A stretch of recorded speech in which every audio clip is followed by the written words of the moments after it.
Hey everyone, happy Halloween. This week I'm going to build a coffin. Kind of. You'll see.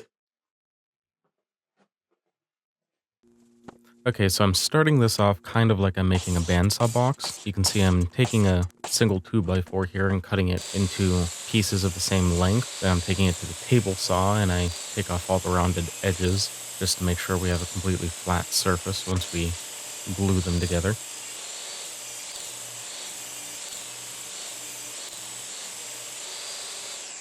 Then I attached a piece of wood to my work table just so I had a flat surface to push the pieces against. Then I glue them together to make one solid block.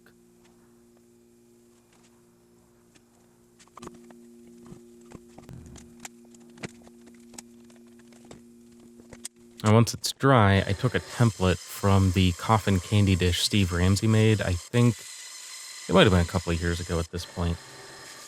I glued it to my block and cut it out on the bandsaw. I was actually surprised that this bandsaw was able to cut through the 3-inch thick pine, or I guess it's Douglas fir. It's just a little skilled bandsaw, nothing impressive. Now here's where it's different from a bandsaw box. Generally with a bandsaw box, you would cut the shape and then cut the back of the box off, or in this case the bottom, and then use the bandsaw to cut out the inner. I, however, could not do that on my bandsaw, and my table saw is never perfectly square, so I didn't want to do that on there, even though I could have. So instead, I took a 2-inch Forstner bit and drilled out the inner section. And then from what was left, I just took a chisel and just hammered and hammered and hammered. It's really rough, and I don't think you could do this with a hardwood, but this was a 2x4. It's really soft. It took a little while, and I don't show the entire process, but the inside wasn't too bad. Then I took another piece of 2x4, cut a couple of lengths, and then I trimmed them down on the table saw to, I believe, 3/4 of an inch thick.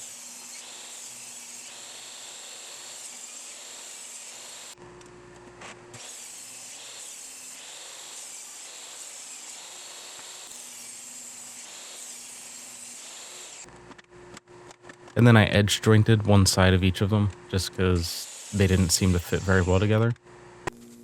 And then I glued them together to make a solid panel. This is going to be the lid later.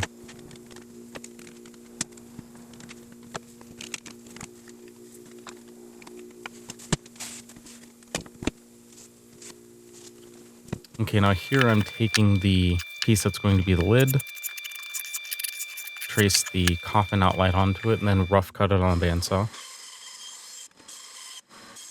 You can kind of see I didn't go up to the line. You'll see why here. So I take a piece of hot glue stick, melt it down, and hot glue the top to the coffin.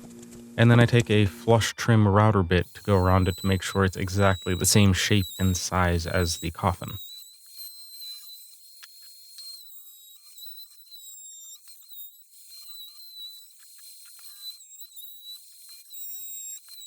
The process is fairly quick. Just be careful around the edges for tear out.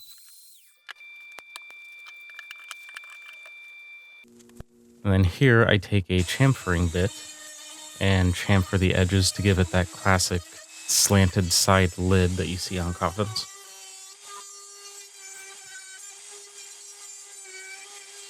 Again, just be careful around the edges, the end grain. You don't want to get some tear out here and kind of ruin it.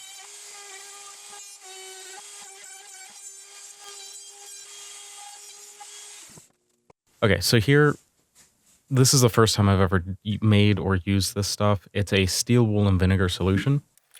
Essentially, I took a single steel wool pad, shredded it, and put it in a mason jar, and filled the mason jar up to the shoulder with vinegar, and let it sit for, I believe, 48 hours. You can see it goes on wet, just makes the wood look wet, but then after a short time, it starts reacting with tannins in the wood, and depending on the type of wood you're using, you'll get different effects. Some turn really gray, some turn really brown. It all depends on the quantity of tannin in the wood.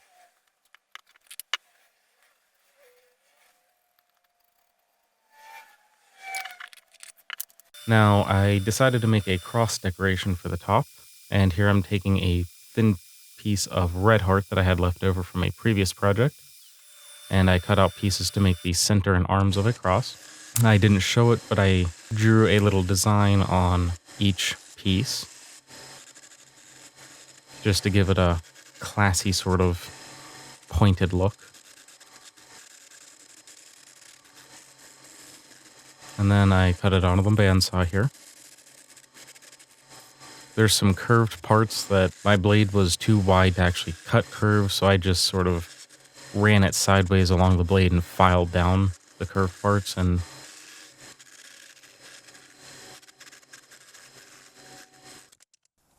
there's the finished product. And I just took some Gorilla Super Glue and glued the arms on.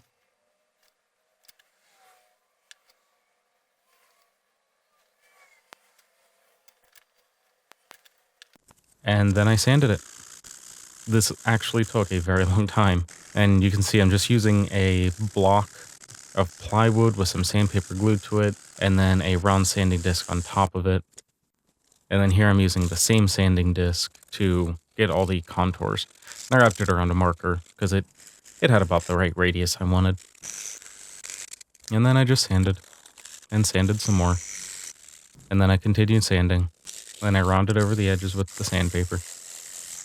Lots of sanding. Seems like every woodworking project is like 50% sanding. Okay, it's done. So here I am attaching the cross to the top. Pretty simple, just super glue. I could have used wood glue if you wanted to clamp it down. And you can really see the steel wool and vinegar made the wood really old looking. To me, it looks like I took a 2x4 that had been sitting outside and cut it down to make this coffin. And I really, really like the color. And here I chisel out the areas for the hinges. I decided to use my X-Acto knife with the chisel blade because I've never used it before, and I figured, why not? It's a softwood. It actually works really well. But I'm also really bad at hinges. Still working on that.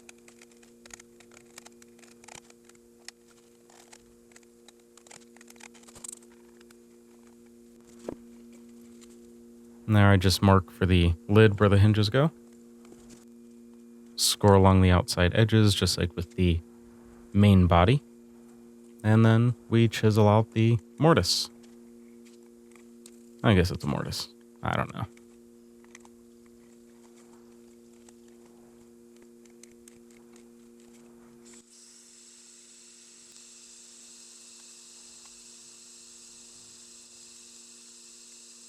Also, something to note about the steel wool and vinegar. As it sits, I believe over time it gets stronger. But I'm not 100% sure. Do not quote me on that. And there I'm screwing the hinges into the bottom. I used a 16th inch drill bit just to make a little divot for the screws to start in. Because the screws were so tiny, I didn't want to drill down through for fear of the threads not actually biting into the wood. And then here I take them off because I couldn't get the lid lined up properly.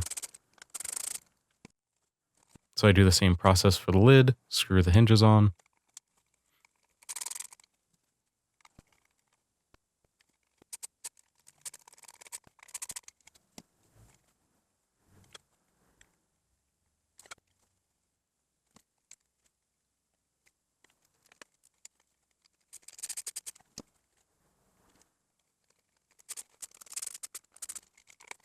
And then it's significantly easier to hold the lid up to the body of the coffin and screw it in there. And because I've already put the screws into the wood and there's already a hole, I was kind of afraid of the screws being too loose and working their way out. So I put a dab of glue into the holes just to sort of make them a little more permanent. And we're done. A coffin. This was a nifty little project. I actually started this project out to be a replica of the save point from Castlevania Symphony of the Night. If you haven't played the game or seen it, there's a picture. As soon as I started, I started building the frame and the bottom. I got the bottom cut out. But then I had so much trouble with these little angles around the sides because they're really weird. Like you have all these obtuse and acute, and it's just, I don't know, something wasn't clicking in my brain. I couldn't get it right. So instead of trying to do that and trying to make the replica, I decided, you know what? Why not just take a single 2x4, cut it down into pieces, make a brick, and then, you know, drill it out and make a box. So that's what I did. As you may have noticed in the video, there was no scene of finishing or putting in the felt. The reason for this is because I kind of forgot to record it.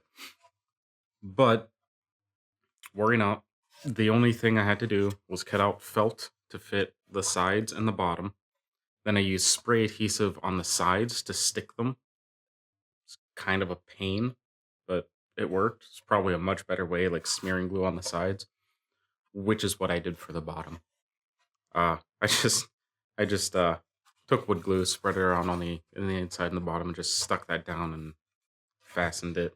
I actually did that in the past. I don't know why I didn't do that for the sides. And I thought maybe spray adhesive would be easier, but it actually turned out to be a big pain. Won't do that again. And then as for the finish, all I did was apply, I want to say 4 coats of Danish oil. Basically, I just kept putting Danish oil on coat after coat after coat until it stopped absorbing.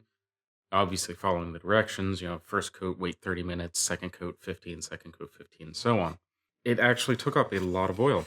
The lid, not so much, but the way this box is constructed, you have long grain on the bottom, but then on the sides, you pretty much have end grain exposed on every side. So every time I put on a coat of Danish oil, it just completely absorbed in. So it took a few coats, but then after the 4th coat, it sort of, it finally stopped soaking in completely.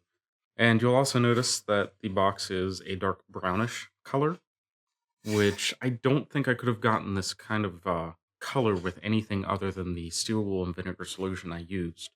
But you never know. I've only tried to stain a couple of pine projects in the past, and it never worked out well for me. Another note is I'm not very good at hinges.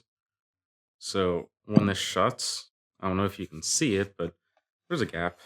There's a ledge here where it's not sitting quite flush, but I don't know. To me, it sort of adds to the old, hey, this coffin's really ancient look. I like it. And this cross, yeah, I'm not doing that again either.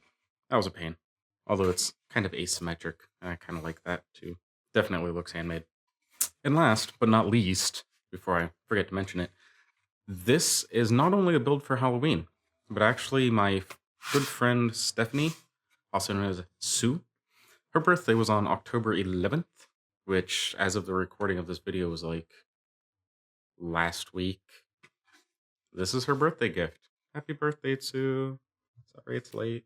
That's also a good Halloween decoration. So yeah, happy Halloween, everyone. And as always, if you liked the video, make sure you click the like button below.